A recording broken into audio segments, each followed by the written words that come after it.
मेरा मुझ में कुछ नहीं, जो कुछ है सब तोर, तेरा तुझको सौंपते क्या लागत है मोर। तो ये जितने वीडियो हैं, जो भी बने हैं, जो बनते जाएंगे, ये सभी वीडियो श्री सद्गुरुदेव जी के श्री चरणों में समर्पित है। श्री सद्गुरुदेव की जय। आप सभी लोगों को नमस्कार, प्रणाम। इस जो नया चालू हुआ आत्मज्ञान के का ये पार्ट 2 है। तो चर्चा हमारी चल रही थी कि सद्गुरु के प्रताप से जब आत्म जागी, काम क्रोध दोनों बिचले सेना सब भागी। तो सद्गुरुदेव जी क्या हैं, इसका सद्गुरु वचन वैद विश्वासा, संयम यह न विषय कर आशा में बहुत विस्तृत रूप से लगभग 31 वीडियो में सद्गुरुदेव जी की चर्चा और उनका बखान किया गया है, जो आप लोगों ने सुना है, समझा है, जाना है। तो सद्गुरुदेव जी का काम क्या है? सद्गुरुदेव जी आत्मा पर बने आवरण यानी मन को अलग करने की क्षमता रखते हैं। शास्त्रों में गृहस्थ गुरु को वर्जित किया गया है, क्योंकि शिष्य भी मन के विकार काम क्रोध लोभ मोह व अहंकार में तथा सद्गुरु भी इसी विषय विकार में लिप्त हों, तो विचार कीजिए कि वो शिष्य के आत्मा का कल्याण कैसे कर सकते हैं। तो जो गुरु गृहस्थ में रहकर अपने को संत कह रहे हैं, वे आपसे धोखा कर रहे हैं। वे कभी संत नहीं हो सकते। एक संत चाह कर भी विषय नहीं कर सकता। जो विषय आनंद ले रहा है वो माया में फंसा है, उसे सच्चे आनंद का स्वाद अभी नहीं मिला है। क्योंकि जो आत्मा परमात्मा में मिल जाता है, वो उसी का रूप हो जाता है, उसके लिए सब बच्चे हो जाते हैं। इसीलिए बाप अपनी बेटी से शादी नहीं कर सकता, उससे विषय विकार नहीं कर सकता। तभी कहा, जाका गुरु है गृही और शिष्य भी गिरही होए, तो कीच कीच के धोते मैल न छाड़े कोई। अतः सर्वप्रथम तो गुरु बाल ब्रह्मचारी होना चाहिए, जैसा हम पहले बता चुके हैं। यदि ऐसा संभव ना हो तो सन्यासी तो अवश्य ही होना चाहिए, तभी शिष्य का आत्म कल्याण संभव हो सकता है। सद्गुरु जब आत्मा से मन को अलग कर देंगे, तभी आत्मा में जागृति उत्पन्न होगी। आत्मा से मन को अलग कर देना साधारण गुरुओं व कथित सद्गुरुओं व कथित संतों के बस की बात नहीं है। नाम के आगे संत लगा देना, नाम के आगे गुरु लगा देना, नाम के आगे सद्गुरु लगा देना वास्तविकता नहीं बन पाएगी। तथा ना तो स्वयं के प्रकाश से भी किसी प्रकार का संभव है कि मन को अलग कर पाए। क्योंकि हम सभी जन्म जन्मांतर से ऐसा प्रयास करते हुए आ रहे हैं कि आत्मा जागृत हो, पर नहीं कर पा रहे हैं। एक जन्म की नहीं, अनंत जन्मों की बात हो रही है, तभी हम आप यहां दिखाई पड़ रहे हैं। नहीं परम मोक्ष मिलता, हम अपने धाम पे चले जाते हैं, फिर यहां आने का कोई मतलब नहीं होता।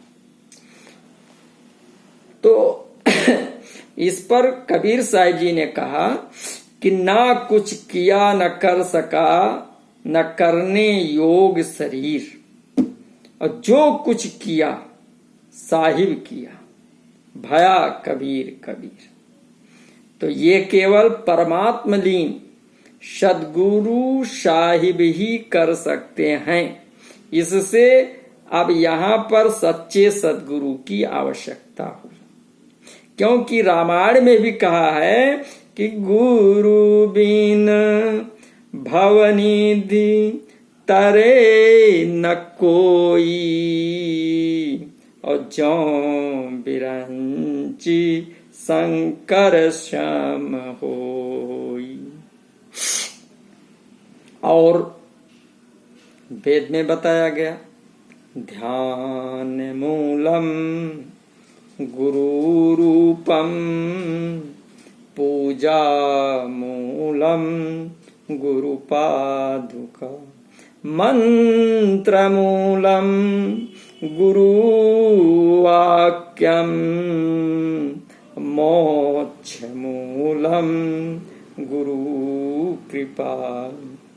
जब दुनिया वालों ने देखा कि गुरु का काफी महत्व है, तो गुरुओं की काफी दुकानें खुल गईं, और गुरु बनने में लोगों को काफी फायदा नजर आने लगा। इस प्रकार आत्मज्ञान तो गौड़ हो गया, और तथा कथित गुरु लोग एन केन प्रकारेण अपनी तरह तरह की लुभावनी प्रतिभाओं से लोगों को अपनी ओर आकर्षित करने लगे, और उनसे धन वसूल कर ऐसो आराम का जीवन जीने लगे, और उनके शिष्यों के मुक्ति अथवा आत्मज्ञान से उन्हें कोई सरोकार नहीं रह गया। इस प्रकार गुरु प्रथा में अनेक विकृतियां आ गई। लगभग 622 वर्ष पहले कबीर साहिब जी प्रथम सदगुरु के रूप में जब इस धराधाम पर आए, तो उन्होंने गुरुओं की ऐसी दिशाहीन स्थिति को देखकर सदगुरु परंपरा चलाई, और कहा जो सत्य आत्मा का ज्ञान दे वही सदगुरु है।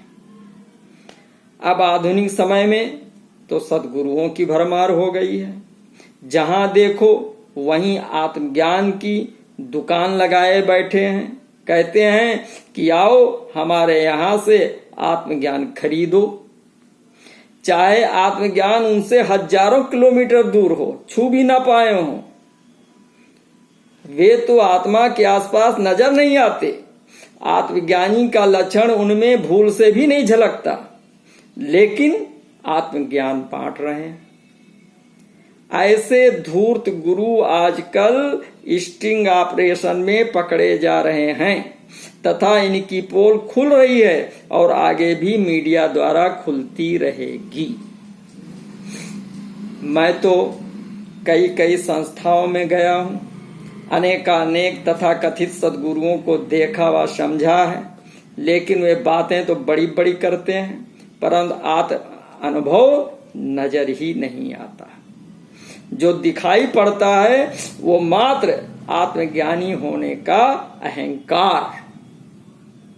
अगर उनसे पूछा जाए कि आत्मा क्या है, कहां से आई, आत्मा शरीर में कैसे फंसी, आत्मा शरीर में कैसे कार्य कर रही है, आत्मा को संसार में लाने वाला कौन है, आत्मा को बांधने वाला कौन है, आत्मा को शरीर में किससे बांधा गया है, आत्मा का शरीर से गठान कहाँ लगी है और ये किस उपाय से खुलेगी, आत्मा मुक्त कैसे होगी तो उन्हें पता ही नहीं है, और वे अपने को पूर्ण आत्मज्ञानी कहते हैं। आत्मज्ञानी हैं परंतु मुक्ति प्राप्त करने का साधन नहीं है। कहते हैं मानव शरीर मिलेगा, अगला जन्म मानव का मिलेगा। लगता है मानव शरीर की फैक्ट्री इन्हीं के पास है। विचार करें ये कैसा आत्मज्ञान, जबकि हमारे धर्मशास्त्रों में मानव शरीर के इसी अवसर को मोक्ष प्राप्त करने का साधन बताया, जो कि 84 लाख योनियों में भ्रमण करने के उपरांत लगभग 3 करोड़ वर्ष बाद ईश्वर की अनुकंपा से भाग्योदय पर मिला है। इस शरीर को पाने के लिए देवता भी तरसते हैं, क्योंकि केवल मानव शरीर ही कर्म व भोग योनि है। बाकी सभी योनियां कर्म नहीं कर सकती, केवल भोग ही भोगती हैं। अच्छे कार्य से अच्छा भोग व बुरे कार्यों से बुरा भोग। तो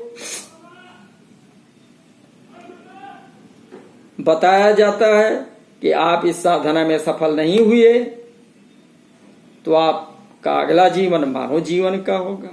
और एक से भजन भी बना है संस्थाओं में कि हमारा लक्ष्य उनका लक्ष्य ही अगला मानव जीवन प्राप्त करने के लिए होगा। कैसा आत्मज्ञान? आत्मज्ञान हो जाने पर तो फिर परम मोक्ष है, और वो आत्मज्ञान भी दे रहे हैं और लक्ष्य बता रहे हैं कि अगला जो है लक्ष्य है वो मानव जीवन मिलना। अब बताइए, फिर से शरीर में मिलना, जबकि कहा गया इसी समय इसी शरीर से, यह शरीर ही मिला है परम मोक्ष प्राप्ति के लिए। इसी संदर्भ में गोस्वामी तुलसीदास जी कह रहे हैं रामायण के माध्यम से, बड़े भाग्य मानुष तन पावा, असुर दुर्लभ सदग्रंथ निगावा। साधन धाम मोक्ष कर द्वारा, और पाए जो नहीं परलोक संवारा। शो परत्र दुख पावहीं, सिर धुन धुनि पछताई, और कालहीं कर्महीं ईश्वरहीं मिथ्या दोष लगाई।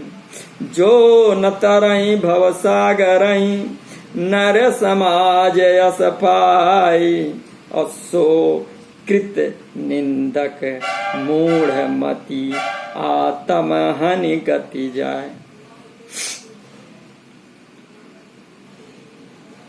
तो आधुनिक समय में आत्मज्ञान दाता गुरुओं व आत्मज्ञान प्राप्त शिष्यों की भरमार है।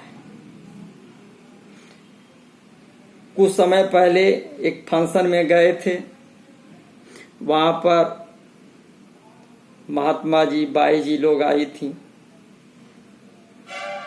उनके विचारों को सुना और बड़े प्यार से वो भजन गा करके बता रही थी कि हमारा लक्ष्य तो है मानव जीवन को पाना। अब लो, अभी तुलसीदास जी ने जो लक्ष्य बताया वो लक्ष्य बेकार हो गया और उनका लक्ष्य हो गया मानव जीवन। मानव का लक्ष्य है मानव जीवन को पाना। वाह, क्या गजब की बात है। कितने बड़े आत्मज्ञान की चर्चा हो रही है, बहुत बड़ी विडंबना है। आत्म ज्ञान की बात लोग करें चहु और पूछो कैसा आत्मा, तो देत है दांत निपोर। तो कृपया आप सभी श्रोतागण ध्यान दें और सच्चे हृदय से समझने का प्रयास करें, किसी को एक तरफा ना लें, अपने ही के तराजू पर तौलें, हृदय तराजू पर तौलें। और मेरे अंदर से जो सदगुरुदेव जी की कृपा से वाणी निकल रही है, इस वाणी को तौलें और विचारें, क्या ये गलत कह रहे हैं क्या? मेरा मतलब यहां पर किसी की बुराई करने का नहीं है, मैं बुराई करने के लिए नहीं बैठा हूं, बल्कि सत्य का उद्घाटन करना है, यथार्थ को समझने का प्रयास करें। जो शीर्षक मैंने यहां पर सदगुरुदेव जी की कृपा से आत्मज्ञान रखा है, ये संसार के सदगुरुओं से भिन्न है, अलग है, बहुत ऊंचाई पर है।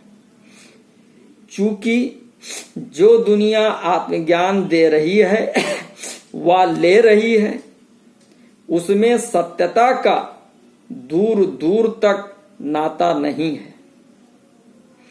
आपको जो मिला है उसका इस वीडियो से स्वयं सच्चे हृदय से तुलनात्मक अध्ययन करें, हमारी बातों को समझें और समझकर सत्यग्राही बने।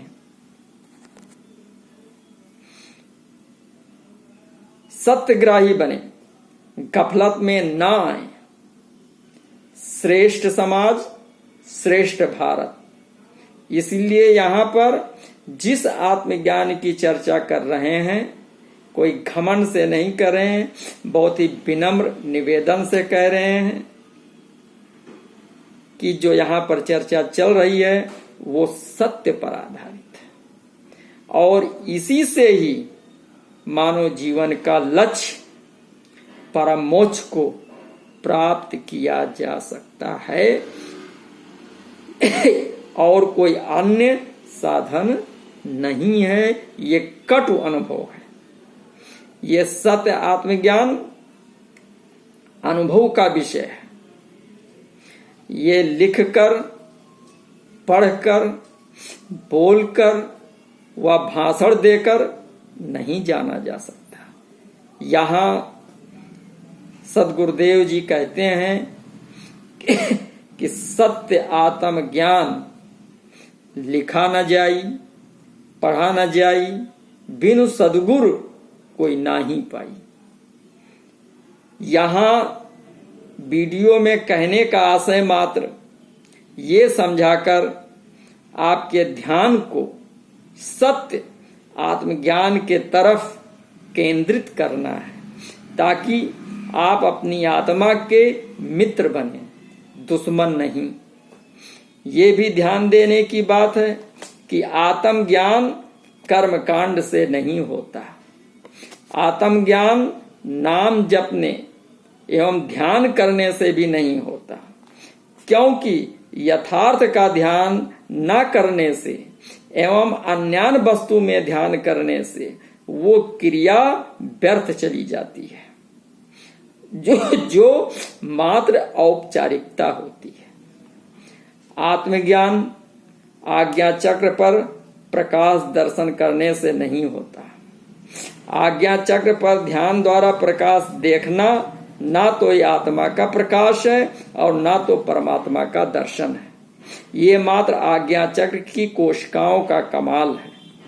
यहाँ पर ध्यान केंद्रित करने पर कोशिकाएं प्रकाश उत्सर्जित करती हैं। आइए समझते हैं कैसे। जैसे आंख की कोशिकाएं देखने में सक्षम हैं, नाक की कोशिकाएं सूंघने में सक्षम हैं, कान की कोशिकाएं सुनने में सक्षम हैं, जीभ की कोशिकाएं स्वाद लेने में सक्षम हैं। अगर कान से कहा जाए स्वाद ले ले, या नाक से कहा जाए कि देख ले, या आंख से कहा जाए कि जो है सुन ले, तो ये नहीं कर पाएंगी। केवल अपनी जगह की कोशिकाओं के गुण को ही उत्सर्जित कर सकती हैं। उसी प्रकार आज्ञा चक्र की कोशिकाएं ध्यान एकाग्र करने पर प्रकाश उत्सर्जित करती ही हैं। ये आत्मा या परमात्मा नहीं है, ये कोशिकाओं का, यहाँ की कोशिकाओं का कमाल है। आत्मज्ञान अनाहत नाद सुनने से भी नहीं होता है। धुनें हमारे स्नायु मंडल की झनकार है। आवाज दो तत्वों के टकराने बिना हो ही नहीं सकती। यहाँ पर पृथ्वी तत्व यानी शरीर का स्नायु तंत्र और वायु तत्व के घर्षण से हो रही है अनाहत। ये द्वैत हुआ जो कि माया है। ये ना तो आत्मा है तथा ना तो परमात्मा है। आत्मज्ञान हृदय में ध्यान केंद्रित करने से भी नहीं होता। कुछ लोगों ने कहा कि आत्मज्ञान हृदय में ध्यान करो। हृदय में ध्यान करने से भी, केंद्रित करने से भी आत्मज्ञान नहीं होता। आत्मज्ञान अमृत पान क्रिया करने से भी नहीं होता। तीसरा तिल या शरीर के किसी भी भाग में ध्यान रोकने से आत्मज्ञान कभी भी नहीं हो सकता। आत्मज्ञान विभिन्न विभिन्न क्रियाओं व कर्म कांडों से परे है। इसमें केवल मन की संतुष्टि होती है। यह आत्मज्ञान नहीं है। तो फिर कैसे होगा आत्मज्ञान? आइए इस पर विचार करते हैं। संपूर्ण ब्रह्मांड के परमपिता परमेश्वर ने रचना की है तथा जो स्वयं है, जिसको किसी ने भी नहीं बनाया। इन दोनों में दो पुरुषों का विधान है। एक है काल पुरुष तथा दूसरे हैं दयाल पुरुष या परम पुरुष। तो जो संपूर्ण ब्रह्मांड है, इसके रचयिता काल पुरुष हैं तथा जो स्वयं में है, जिनकी रचना नहीं हुई है, उसके अधिष्ठाता हैं परम पुरुष या दयाल पुरुष, जिनका स्थान है अमरलोक या सत्यलोक। अमरलोक शाश्वत है, इसका कभी विनाश नहीं होता। चूंकि ब्रह्मांड बनाया गया है और जिस चीज का निर्माण होता है उसका विनाश भी होता है, तो इस प्रकार अनंत प्रलय के समय संपूर्ण ब्रह्मांड समाप्त हो जाता है। तो अब अगले वीडियो में हम आपके समक्ष आत्मा का जो मूल स्थान है अमरलोक की चर्चा करेंगे, परम पुरुष की चर्चा करेंगे और इस आत्मज्ञान को आगे बढ़ाएंगे। तो आप समझ पाएंगे कि वास्तविक आत्मज्ञान क्या है। तब तक के लिए आप सबको बहुत बहुत धन्यवाद और आप लोग इस वीडियो को लाइक करें, शेयर करें, कमेंट करें। बहुत बहुत धन्यवाद।